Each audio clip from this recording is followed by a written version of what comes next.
Olá pessoal, eu sou a Aline, advogada do time de consultoria tributária do Molina Advogados, e o meu vídeo de hoje vai tratar da tributação da participação nos lucros e resultados, a chamada PLR que a gente tanto ama. Para quem não sabe, a PLR ela é regulamentada no Brasil pela Lei 10.101 de 2000 e ela é definida como um bônus, um benefício pago em favor do trabalhador a fim de incentivá-lo a melhorar o seu desempenho, a sua produtividade, o que consequentemente pode acabar aumentando aí a lucratividade das empresas, né? Na prática, é um pagamento em favor do trabalhador de um percentual do lucro da empresa obtido num determinado período.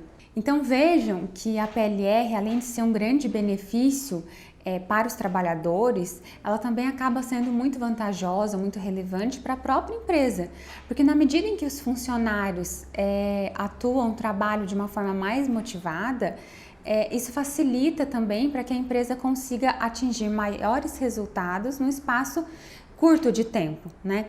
O pagamento da PLR ele não é obrigatório e ele pode variar muito de acordo com as regras estipuladas por cada empresa, por cada companhia, tá?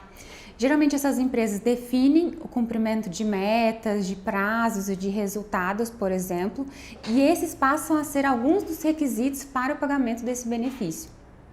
Um outro ponto importante com relação à PLR é o fato de que o valor recebido pelos funcionários também pode depender de outros critérios de avaliação, por exemplo. Então, os funcionários mais bem avaliados num período recebem uma PLR maior.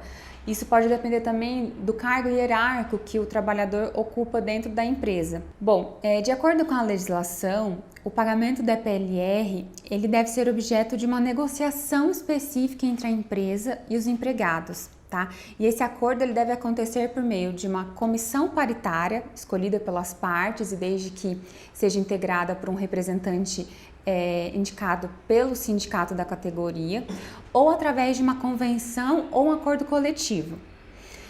Nesse instrumento de negociação, nesse contrato, devem constar as regras claras e objetivas para a distribuição da PLR, além das informações com relação à periodicidade do pagamento, o prazo de vigência do plano, a revisão do acordo, enfim, dentre outras regras previstas aí no contrato.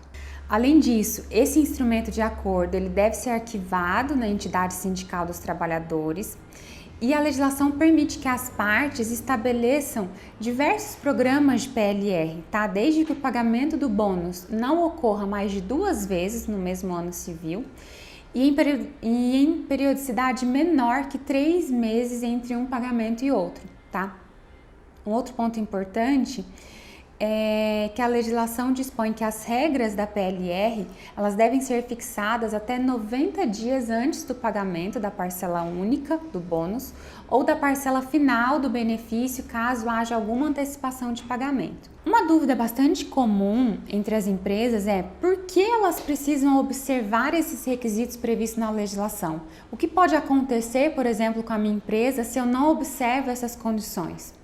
Bom, se a sua empresa ela não respeita esses requisitos da legislação, a PLR ela deixa de ser um benefício esporádico e passa a ser enquadrada como uma remuneração habitual do trabalhador, né? E a gente sabe que a remuneração paga ao trabalhador pelo exercício laboral sofre a exigência de diversos encargos trabalhistas e até mesmo previdenciários, né?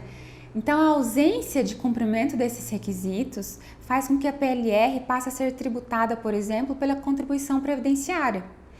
Por isso, a gente reitera a importância das empresas se atentarem às regras previstas na legislação, né, sob pena do benefício ser considerado salário ou remuneração do trabalhador, fazendo incidir sobre esses valores as verbas trabalhistas e a contribuição previdenciária, por exemplo. Nesse sentido, é importante a gente lembrar que o Conselho Administrativo de Recursos Fiscais muitas vezes mantém a exigência da contribuição previdenciária nas hipóteses em que as empresas deixam de cumprir esses requisitos estipulados pela legislação.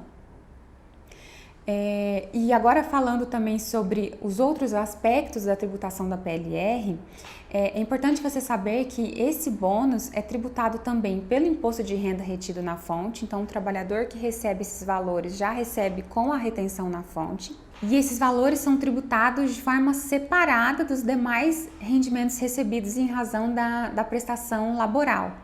Então, ele não integra a base de cálculo do imposto de renda devido na declaração de ajuste anual, por exemplo. As alíquotas do imposto, elas são progressivas e elas podem variar de 0 a 27,5%. 0 para PLR anual de até R$ 6.000 e 27,5% para PLR acima de R$ 15.000.